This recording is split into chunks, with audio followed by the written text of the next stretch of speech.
The Yellow Peril. America of the 19th century was a circus where the tent was already burning, and the ringmaster was too busy selling tickets to notice. The Republic lurched amid the fog, flag in one fist, club in the other, shouting about liberty while gnawing on the bones of its own broken promises. Chinese immigration didn't just shake the cage, it ripped the hinges off and let the animal loose, revealing the feverish face of a country that could recite freedom at breakfast and lynch a scapegoat before midnight. The Yellow Peril? That wasn't some imported nightmare. It was brewed right here, a homegrown hallucination, paranoia, jealousy, and the old, reliable instinct to blame the nearest outsider when the wheel of fortune lands on disaster. Horace Greeley, the ink-stained prophet with a taste for contradiction, climbed onto his editorial soapbox in 1854 and let loose like a man who swallowed a thunderstorm. One breath, he praising the Chinese as industrious. The next, he's spitting them out as filthy, unfit for the American potluck. Equality was always on his lips, but the reek of ancient prejudice sprang out with every word. It's the oldest magic trick in the book, the preacher who can't decide whether he's leading the exodus or lighting the pyre. The Burlingame Treaty of 1868 didn't so much arrive as stagger in, delirious and sweating, America pretending to be generous while grinding its teeth. For a second, the mask held, but treaties don't pay the mob or hush the barroom grumbling. The miners kept digging at the earth, the white laborers nursed their grudges, and the alleys rang with the sound of pitchforks. Every muttered complaint about yellow hordes was just another way to dodge the mirror and pin hunger on someone else. The Constitution sat in the corner, gathering dust, while the corpse of liberty was left to rot behind locked doors, unclaimed and unmissed. By 1871, the mask was off and the beast was loose. In Los Angeles, the mob lynched 20 Chinese in the street, as casual as a banker tallying up the day's take. This wasn't chaos by accident. This was democracy stripped to its bones, trading the ballot box for a noose and calling it justice.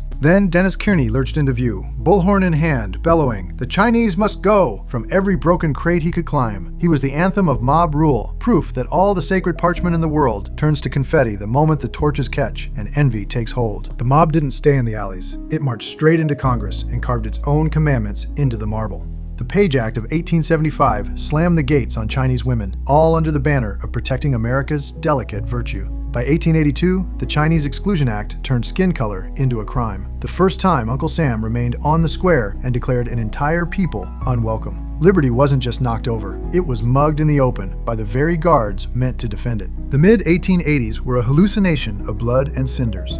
In Rock Springs, miners hacked and burned their way through the camps. In Seattle, the mob herded immigrants like cattle and marched them out at gunpoint. Down in Hell's Canyon, 34 Chinese miners were shot and dumped in the river, as if yesterday's trash had learned to plead. Even the unions, those self-anointed apostles of brotherhood, locked arms with the lynch mob. When liberty goes up for auction, nobody's safe, not even the true believers. The rot crept into every corner, and the labor saints swung the axe as eagerly as any alley brute. In 1885, Sam Song Bo ripped America's mask off with a pen that cut more deeply than any blade, asking the question that still echoes. Why raise a statue of liberty while strangling liberty at home? Justice, he insisted, belongs to the individual, not to the mob. I have to give them credit. Their defiance in the face of this lunacy stood relentless, a refusal to let bullies write the ending. By the 1890s, Kaiser Wilhelm coined Yellow Peril, and America snatched it up like a loaded pistol, keen to point it at anything that moved. Fear oozed out of San Francisco's alleys and crawled across the globe. Hatred now wears a Made in USA label, boxed and shipped as the latest export for the new century. Here's the punchline, and it burns down. This isn't some embalmed artifact in a textbook. It's alive, writhing, burrowing under the skin of the present like a parasite that you can't dig out. Every time fear grabs the wheel, we reach for the same battered script, pages bent and sticky with old blood. Trade your rights for a scrap of safety. Let the mob hold the pen, and sooner or later, the rope finds your own neck. Liberty isn't the default, it's a gambler's wager.